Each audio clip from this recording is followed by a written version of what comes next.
Hi and welcome back. We're up to key principle number 4, which is all about energy outputs.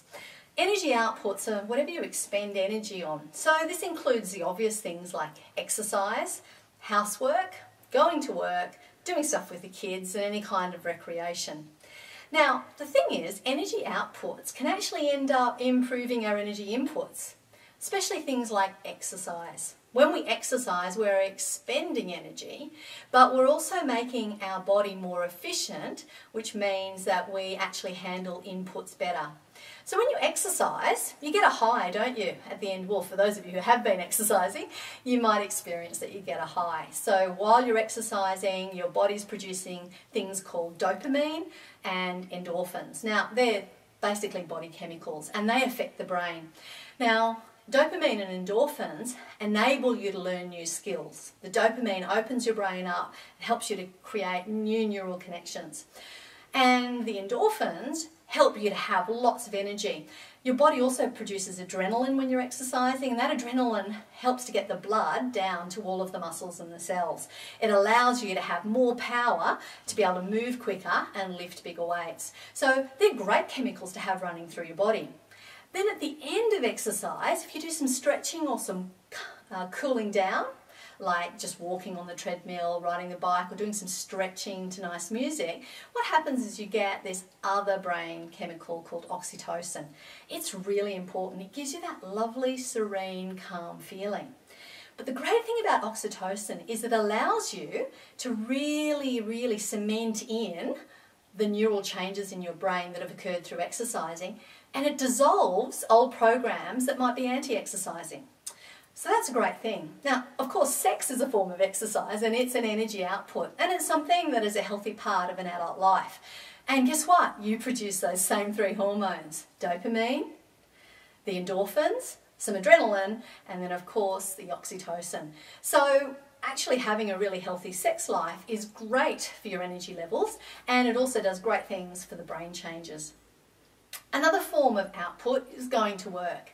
Now I want you to think about in this next section of questionnaires whether when you go to work you go there with a full tank of energy, feeling really energized, and that you're productive, you get things done and you finish the day on that high that you get when you've completed tasks and you go, hey, that was a good job done. It was a big list I started with today, but you know what, I got most of those things checked off.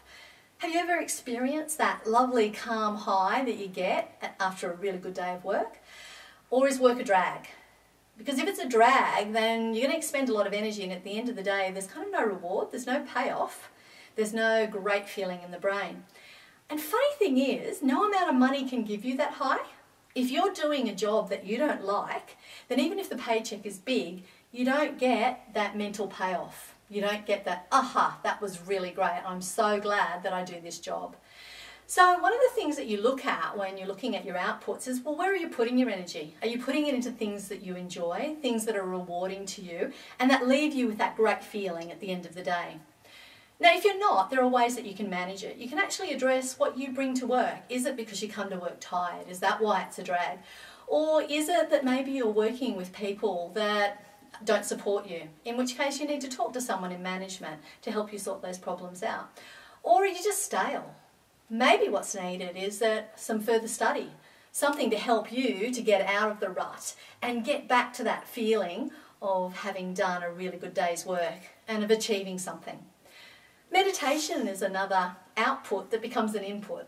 If you spend time meditating, then very often what you get is a greater sense of calm and ease and focus. And research shows that meditating regularly allows you to improve your performance in any task. So that ability to focus your mind and still your mind, to take your energy and focus it, is so important, and it has payoffs throughout your whole life. So whether we're talking meditation or prayer or self-hypnosis or a relaxation class, anything that involves that kind of focused energy is going to be great for you.